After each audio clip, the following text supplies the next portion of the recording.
Esófago, ya habíamos hablado sobre trastornos acalásicos, chagásicos y no chagásicos.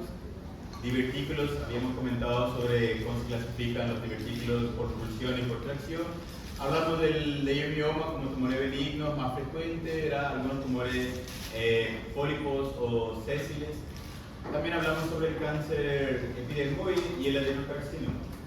Bueno, lo que faltó terminar de este contenido fue las lesiones cruciadas por cáusticos, y yo creo que ya habíamos comentado un poquito sobre esta patología. Los trastornos relacionados a ingestas de sustancias ácidas o sustancias alcalinas pueden llegar a producir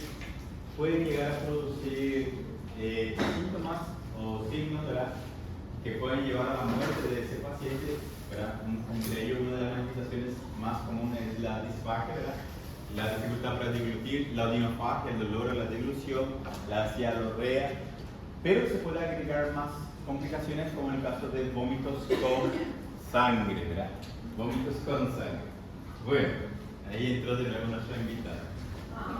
Bueno, deja que no entre el otro perrito para no ficar brigante. Bueno, entonces, aparte de las lesiones producidas que producen síndrome esofágico, también tenemos hematemesis, vómitos con sangre. Podemos tener dificultad para respirar, sí, porque la sustancia ingerida puede también entrar en contacto con la glotis y ocasionar ahí un trastorno como edema de glotis, ocasionar la obstrucción de la vía aérea con dificultad, con cambios de la alteración de la voz bitonal. Bueno, eso a consecuencia del edema generado por la lesión de esas sustancias. Bueno, generalmente el grupo más frecuente de aplicación de esas lesiones son el grupo pediátrico, ¿sí? Los niños son los pacientes más frecuentes relacionados a lesiones ocasionadas por sustancias cáusticas. El otro 20% restante lo corresponde a los adultos en un intentos suicidas, ¿verdad? Acaban quitándose la vida tomando sustancias alcalinas, ¿verdad?, que producen limpieza que encuentran en la casa. Bueno, y otros de forma accidental, ¿verdad?, o ocasional, ¿verdad?, en caso que sea con intenciones de hacer mal a otra persona. Puede suceder eso también. Bueno, ¿cuáles son las sustancias? Ácidos y álcalis. Son sustancias que se encuentran en productos de limpieza de la casa, como la lavandina, ¿verdad?, el vinagre. En este caso puede encontrarse en la cocina, ¿verdad?, en la pratelería de abajo, en el armario de abajo, en la parte de arriba o en el baño, ¿verdad? Entonces, el mecanismo de acción de ambos, ¿verdad?, claro, lesiona el esófago, ¿verdad?, pero ambos tienen mecanismos diferentes. Las lesiones ocasionadas por sustancias ácidas producen necrosis coagulativa, por coagulación, necrosis coagulativa. Las sustancias producidas, las quemaduras producidas por ácido se produce a través de una necrosis, ¿verdad?, coagulativa, necrosis coagulativa. Y generan mucho dolor en contacto con la mucosa de la boca. Entonces vamos a ver muchos signos de quemadura en la parte de las encías, boca, lengua, en la parte de la orofaringe, que puede ser visible al examen físico. Así como en el caso también de los álcalis. Pero los álcalis no suelen producir dolor al contacto de forma directa, ¿verdad? Pueden doler, claro, después que ya se inflama, pero al inicio no. Eso hace que esos niños, por ejemplo, acaben ingiriendo mayores cantidades y volúmenes del producto alcalino. ¿Cuál es la diferencia? Es que los álcalis penetran más rápido en profundidad, porque producen una necrosis liquefactiva. Penetran en profundidad antes de empezar a producir su necrosis, y después ya empiezan a liquefacer el tejido por planos, por la pared del esófago, y tienen más tendencia a perforar el esófago. Entonces el órgano que tiene más riesgo de perforación con la ingesta de sustancias alcalinas es nuestro esófago. En relación al estómago, el estómago también se puede perforar, pero generalmente, como ya tenemos ácido en nuestro estómago, la acidez de nuestro jugo gástrico neutraliza al contenido alcalino y ahí se acaban neutralizando y raras veces va a producir lesiones gástricas. No digo que no puede haber, claro que sí, pero es menos que en el caso de las lesiones ocasionadas en el esófago. Ya los ácidos sí, ácidos raramente van a perforar el esófago. No digo que no lesionen, pueden lesionar, pero raramente lo perforan. Pero entrando en el estómago, allí en el estómago se mezclan más todavía con el ácido que es de nuestro estómago y acaban superando la barrera mucosa, ocasionando perforaciones del esófago con cuadros de peritonitis por perforación de una úlcera gástrica por la ingesta de sustancias ácidas. Bueno, entonces, ¿qué pasa? La mayoría de estos pacientes, cuando llegan al hospital, llegan con los criterios de familiares, sea abuela, vecinas o vecinos, ¿verdad?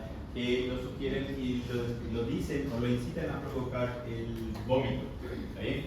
Entonces, no se debe de intentar, pues aquí el vómito puede generar que el contenido que ya pasó hacia el estómago vuelva a refluir hacia el esófago y si no había perforado, termine de perforar con ese segundo contacto, ¿verdad? Hace que haga una segunda comunicación, un segundo contacto de nuevo con el producto y lo que acaba generando allí la perforación, ¿verdad? Y peores complicaciones como la perforación, la estenosis, cáncer, neumonitis, que son una de las complicaciones de este tipo de lesiones, ¿ok?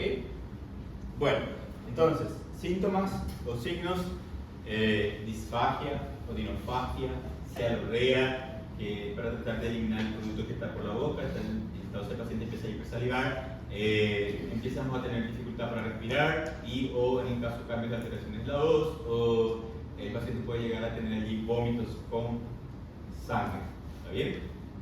En el peor de los casos, ya también hay complicaciones como perforación del estómago, ocasionando allí una peritonitis. Claro que ustedes ya saben los signos de peritonitis, ya es bien fácil de diagnosticar. Si ven eso en un paciente que ingirió una sustancia cáustica y ven signos de indicación, ya saben que es el perforo, ¿verdad? ¿Qué vamos a pedir para confirmar? Una simple radiografía de tórax ya es suficiente para ver signo de Pupart y confirmar nuestras sospechas de perforación. Si no se ve, bueno, se descarta la perforación, pero eso no significa que no sea un paciente grave. Bueno, se pueden administrar al paciente sustancias que neutralizan el contenido de la sustancia, dependiendo de cuál sea la sustancia, sí. En el caso de sustancias alcalinas, se le puede dar al paciente jugo de limón, naranja, vinagre, que puede neutralizar allí la sustancia alcalina. ¿Está bien? En el caso que sea opuesto, ¿verdad? En el caso que sea un ácido, vamos a ver por los síntomas que va a referir el paciente, ¿verdad? O a veces por el producto que nos trae el envase, ¿verdad? El recipiente. Ahí se puede ver lo siguiente: se puede darle al paciente sustancias como antiácidos, se le puede dar al paciente leche, la clara del huevo también se le puede dar así al paciente, y eso acaba neutralizando de cierta forma la acidez en el caso del contenido ácido. Se le puede administrar bicarbonato a un paciente que ingirió sustancia ácida, si sabemos que el bicarbonato es una sustancia neutra y que puede neutralizar los ácidos. Muy bien, entonces lo que vimos acá del bicarbonato,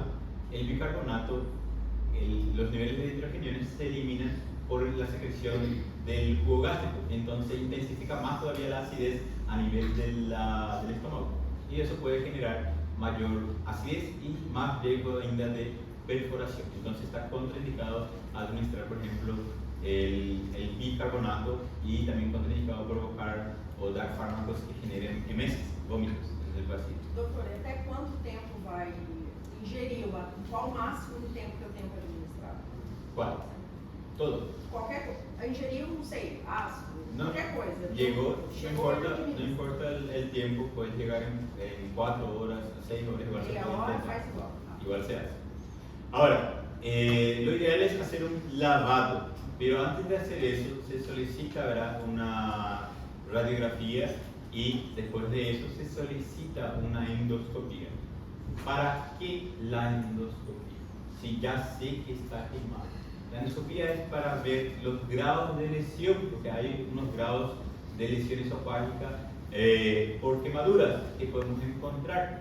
La endoscopía sirve tanto para ver si hay perforaciones, para describir las lesiones si son eritematosas, si hay hemorragias, si hay úlceras generadas por el contacto. La endoscopía además sirve para colocar o instalar una sonda nasogástrica para el caso de lavados del estómago, ¿verdad? Para un lavado gástrico. También la endoscopía no solo se usa en la fase aguda, la endoscopía también se puede usar en la fase crónica. O sea, las complicaciones agudas, tempranas, producidas por la ingesta de cáusticos son la perforación y la hemorragia. Esas dos principales complicaciones vamos a tener tempranas, al inicio, primeras 24 horas.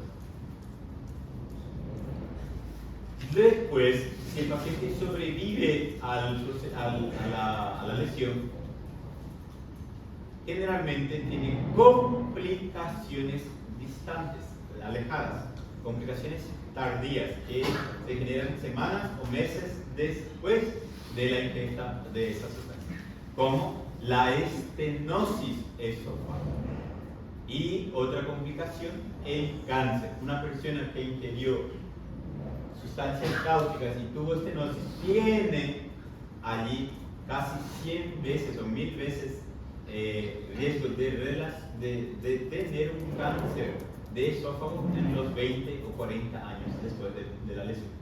O sea, que en una persona joven tenga 20 años y tiene estenosis por lesiones por ácidos o cáusticos, no va a tener solo la estenosis. A largo plazo, a sus 40, 50 años, certeza que va a tener un cáncer. ¿Se entiende? Entonces, ahora, eso es algo muy importante porque va a influenciar en la cirugía, en la conducta del paciente, en el tratamiento, muda un poquillo el criterio. No es lo mismo que ocurra esto en un paciente de 60 años. En 60 años, de aquí a 40 años va a tener 100 años, tal vez ni tenga un cáncer, muera de un infarto, de otra patología. Entonces ya el criterio muda y es diferente de acuerdo a si tiene o no tiene lesiones por estenosis. Bueno, esos son temas de examen.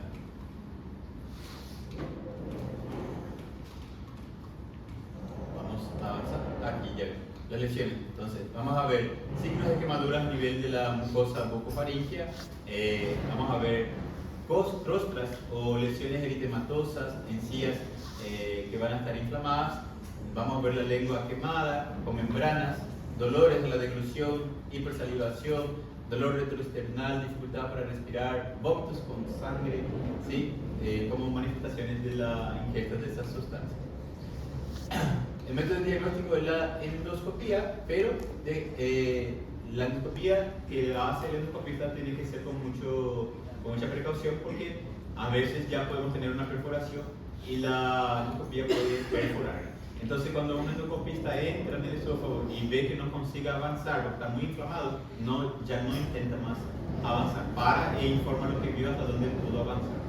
¿Está bien? Si consigue, avanza, ¿verdad? Sin dificultad y instala la sonda nasogástrica.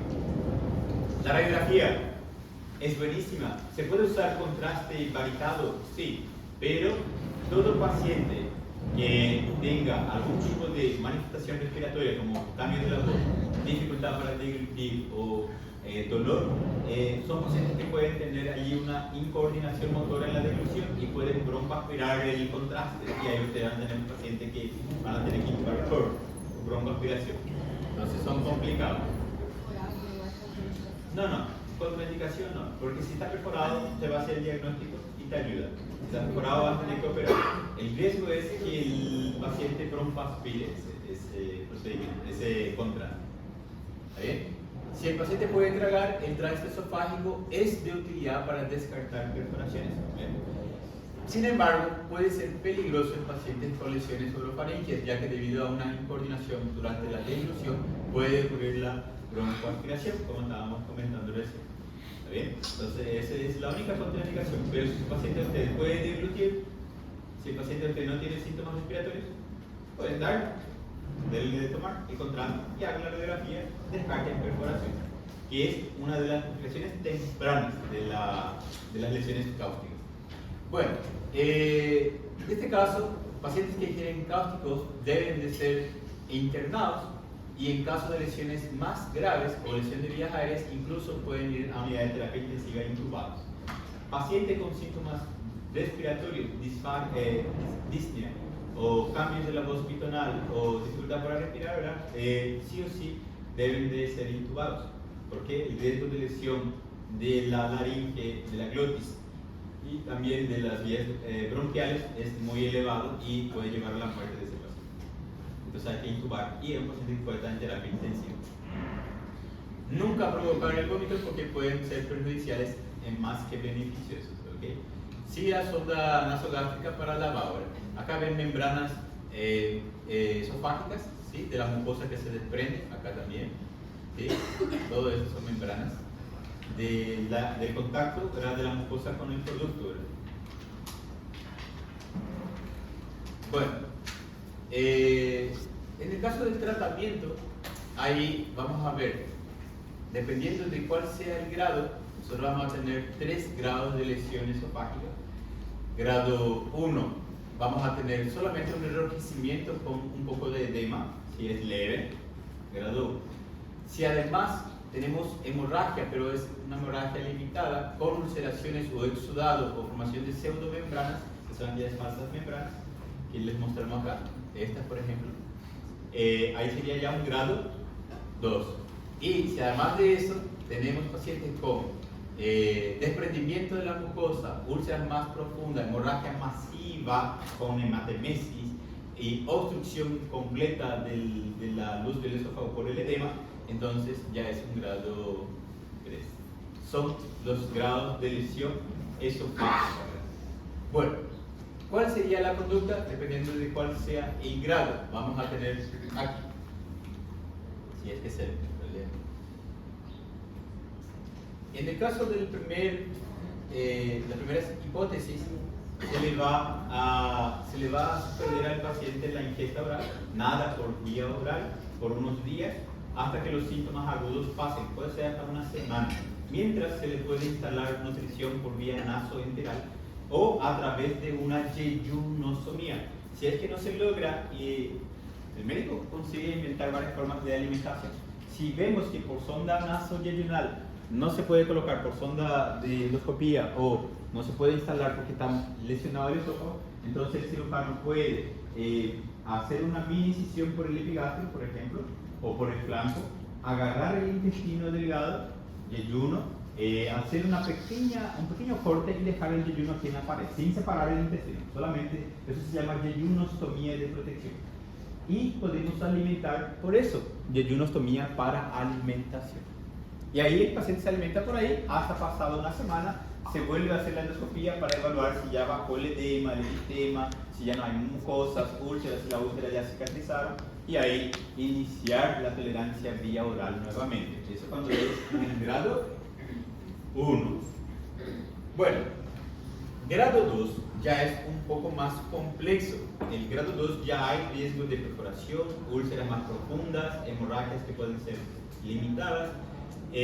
También se puede optar por dos. Aquí en el grado 2 hay 2 hipótesis, 2 situaciones quirúrgicas. Uno, de la yeyunostomía para alimentación, ¿verdad? Y la otra es la cirugía en sí, quitar el esófago. Unos cirujanos optan por quitar el esófago, hacer la esofagectomía total. Algunos cirujanos optan por eso, después yo les voy a explicar por qué. Y otros optan por dejar el esófago y alimentar al paciente por otra vía. Pero ¿qué pasa de esos esófagos que se dejan? Que tienen un grado 2, un grado 3, hacen estenosis.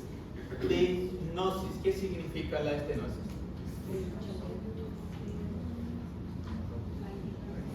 Que la estenosis es la obliteración de la luz del órgano, en este caso el esófago, por fibrosis de su pared que se va cerrando, se va retrayendo, ¿verdad? Al punto tal que es incapaz de alimentarse. ¿Por qué? Porque ya el esófago lesionado ya no tiene peritonitis. ¿Qué eso va a generar? Dificultad para deglutir, uno que no va a tener coordinación para empujar el alimento hacia el estómago, puedes almacenar alimentos ahí en el esófago y eso putrefacto quedar ahí por días y ocasionar infecciones como neumonías o neumonitis, perdón, a nivel de mediastinitis, mediastinitis, y eso son complicaciones graves, pueden generar fístulas. Entonces se prefiere la esofagectomía total. Además, otro motivo de por qué se prefiere la esofagectomía en vez de conservar el esófago es que esas estenosis, como dijimos, en 20 a 40 años tienen 1000 veces riesgo de generar cáncer. ¿Está bien? Pues sí. Ay.